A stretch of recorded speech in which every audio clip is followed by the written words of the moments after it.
Mark Zandi, Moody's chief economist. Mark, thanks for being with us this morning. Does this signal to you that, we may have seen the peak given what oil prices have done since this report was, gathered?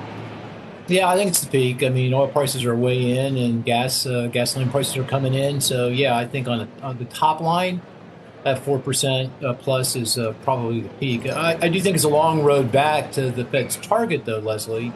2% would double that. And there's a lot of other things going on. And I just heard that you're reporting on Apple raising prices for the iPhone. I mean, that goes to the demand for chips, which goes into everything and is raising costs. So, I think if you told me a year from now we're still not quite back at the Fed's target, if everything else kind of sticks to script, I'd say that sounds about right. So, yeah, things are inflation's rolling over, but long way back to something we all feel comfortable with.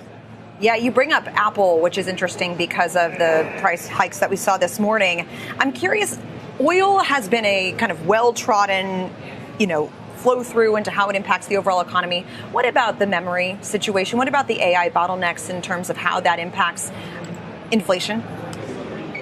Yeah, I mean, I think it's meaningful. I mean, I think broadly, artificial intelligence AI is juicing up inflation, and you can see it in the higher costs for chips. And then, as I mentioned earlier, chips go into everything. So prices for almost all consumer products are going to go up, or pressure on prices are going to be significant.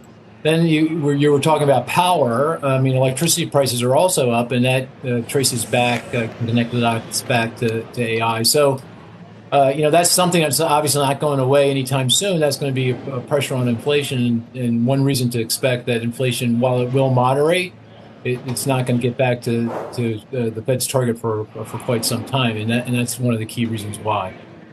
What's your expectation for the interplay with AI in terms of inflation and then ultimately deflation? Do you see deflation from AI taking place a year from now, 2 years from now, ever?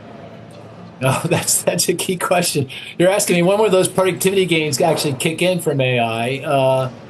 They haven't so far, at least if you believe the data. I mean, underlying productivity growth is 2%-ish. That's kind of the average productivity growth we've gotten since World War II.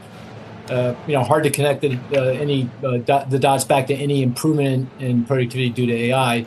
I expect it to happen, though, but I think it's probably going to be slow to occur. It's not going to happen next month, next quarter, maybe even not next year. It's a process because I don't think AI diffuses through the economy until new businesses form and optimize around that technology. That legacy companies just really have a very difficult time adopting AI and making it work for them and getting those productivity gains.